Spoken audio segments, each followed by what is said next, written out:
Il n'y a pas trop de Larsen? Si, un peu. Bon, bah écoutez, merci d'être venu pour cette mobilisation qui fait que commencer. Je vous dis les horaires d'entrée et de sortie. La sortie c'est 13h20 et l'entrée c'est à partir de 13h. C'est étalé. Donc je prends la parole là pour vous tenir au courant de la situation.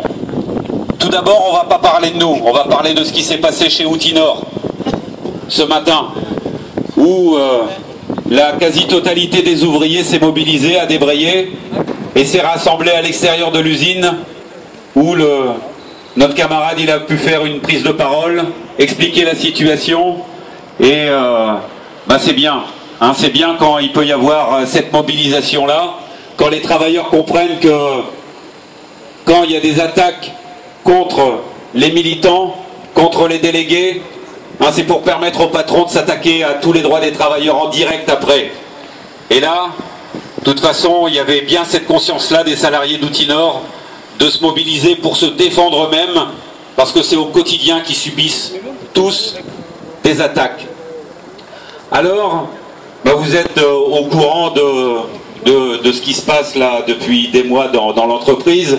Je ne vais pas vous refaire l'historique, mais suite aux mobilisations, suite à la solidarité qu'il y a eu dans la CGT, suite aussi à l'émoi et aux discussions qu'il peut y avoir dans les ateliers, la direction elle a amorcé des reculs. Elle a amorcé des reculs, d'une part, pour Edith. Parce que dans un premier temps, elle souhaitait la licencier en la convoquant, en organisant un véritable coup monté. Elle a reculé en lui infligeant 5 jours de mise à pied, mais en renquillant tout de suite sur une deuxième sanction, ce qui est illégal pour les mêmes faits, en voulant la multer sous l'autorité d'un chef qui a été cité dans une affaire de tentative de suicide en 2009 d'une ouvrière qu'il avait sous sa responsabilité ici chez Toyota. Alors, vous comprenez qu'il était évident qu'on ne pouvait pas accepter. Et la CGT, la Fédération de la Métallurgie CGT, a envoyé un courrier à la direction de Toyota pour dire qu'elle donnait consigne à sa représentante Edith Weishaupt de ne pas répondre à cette mutation. La réponse de la direction, finalement, elle a été là un recul, où elle a envoyé un courrier en recommandé à Edith pour lui dire que finalement elle n'engagerait pas de licenciement suite à son refus de mutation. C'était un premier recul. Au même moment, notre camarade Didier Le Sur, qui distribue des tracts nouveaux syndiqués à la CGT depuis 3 mois, il est tombé dans le grand bain tout de suite, le camarade.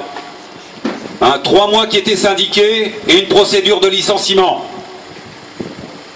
Alors, toute cette campagne, toute cette mobilisation, toute cette solidarité dans la CGT et autour de nous, ça a permis à la direction, ça a permis justement que Didier ne soit pas licencié. Parce que lui, il n'est pas délégué. Et ici, dans cette boutique, le lot commun pour l'ensemble des salariés, c'est qu'on rentre le matin au boulot et on ne sait pas si on va en ressortir licencié. On ne sait pas si on va en ressortir avec un avertissement, avec une sanction. Mais en tout cas, ce qui est sûr quand on rentre là-dedans, c'est les pressions au quotidien, c'est les pressions à toutes les heures, et puis c'est des cadences. C'est un boulot qui démolit. Alors là, la situation, elle est en train de changer aussi à l'intérieur. Mais ça, je vous expliquerai plus tard. Alors Didier Le Sur, finalement, à l'entretien, c'était le 27 juin, ils lui ont dit, il n'y aura pas de sanction. En fait, on te convoquait pour une distribution de tracts, mais on annule la sanction. Deuxième recul de la direction, et très bien. Alors, un des reculs aussi de Toyota, ça a été de proposer à la CGT une rencontre avec Philippe Martinez. Une rencontre qui a eu lieu hier, où était présent pour la CGT Philippe Martinez, secrétaire général de la Fédération, Ludovic Bouvier, responsable régional pour la métallurgie CGT, Edith Weishaupt et moi-même. Alors on a eu en face de nous les DRH qui ont parlé beaucoup, qui nous ont dit qu'ils étaient seuls. Vous savez, d'accord, Toyota c'est un grand groupe, mais ici, ils sont seuls, c'est compliqué pour lire toutes les lois, c'est compliqué pour s'y retrouver dans tout ça, et qu'eux, ils avaient bien des difficultés, les pauvres. Alors on leur a quand même répondu qu'en étant membre de l'ARIA et membre de l'UIMM, la solitude, elle était quand même un peu moins pesante. Hein.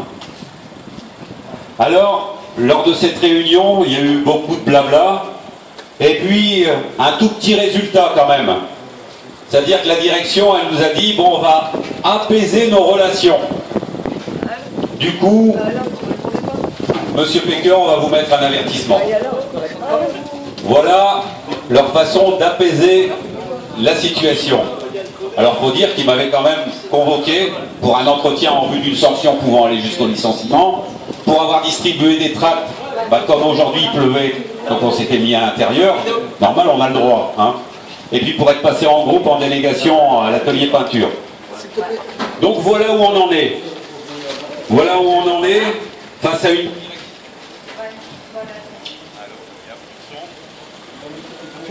La situation, elle est celle-ci. On fait face à une offensive généralisée du patronat. Aux côtés du patronat, il y a ce gouvernement qui se couche face à toutes les volontés affichées par le patronat. Et d'ailleurs, on peut se féliciter du boycott de cette conférence sociale, de ce cinéma entre les syndicats et le gouvernement. Oui, la CGT a eu raison de boycotter ce cinéma. Parce que cette politique du gouvernement anti-ouvrière, pro-patronale, il faut la combattre. Et boycotter cette réunion, c'est une façon de montrer à l'ensemble du monde du travail que pour se protéger des attaques du patronat, il faut qu'on résiste. Il faut qu'on dise non. Il faut qu'on dise qu'on n'est pas d'accord. Et puis il faut qu'on prépare une mobilisation de l'ensemble du monde du travail pour interdire les licenciements, pour augmenter les salaires, pour améliorer les conditions de travail. Alors je disais, dans cette entreprise du patronat, là, pour encore gonfler les profits, là, Toyota cherche à ouvrir une brèche. Il cherche à démolir la CGT. Il cherche à s'attaquer, à démolir les syndicats, à s'attaquer aux délégués, pour pouvoir encore plus s'attaquer aux travailleurs, s'attaquer aux droits des travailleurs. Ils veulent transformer les usines en bagnes et les ouvriers en bagnards. Alors nous, il ne faut pas qu'on laisse cette digue céder. Il ne faut pas que la digue cède. Sinon, il y a tout le patronat qui va s'engouffrer dans la brèche. Alors notre responsabilité à nous les militants, c'est de faire comprendre la situation. Et puis d'encourager les travailleurs à se défendre. Mais ça, je sais qu'on le fait tous. Alors voilà la situation. Aujourd'hui, on en est à un début de mobilisation, parce que vous savez, le patronat, s'il s'attaque à nous, là, avant les congés d'été, s'il y a des attaques un peu dans toutes les boîtes aux alentours, au même moment, j'ai fait référence à Outinor,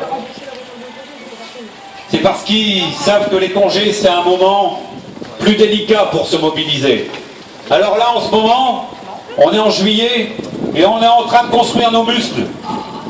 On est en train de construire nos muscles pour pouvoir riposter dès la rentrée. Parce que vous savez, là pour le moment, on n'a aucune garantie sur ce qui va nous arriver au retour des congés fin août ou en septembre. Alors il faut qu'on reste vigilant et qu'on se prépare à la bagarre. Alors il y a l'appel qui a été lancé par la CGT avec la signature de Thierry Lepan, de Philippe Martinez, de Ludovic Bouvier, de plein de responsables de la CGT, mais aussi des élus, des députés, des sénateurs, des maires de grandes villes, des journalistes. des professeurs en droit qui signent cet appel. Et il ne faut pas négliger la bataille de l'opinion.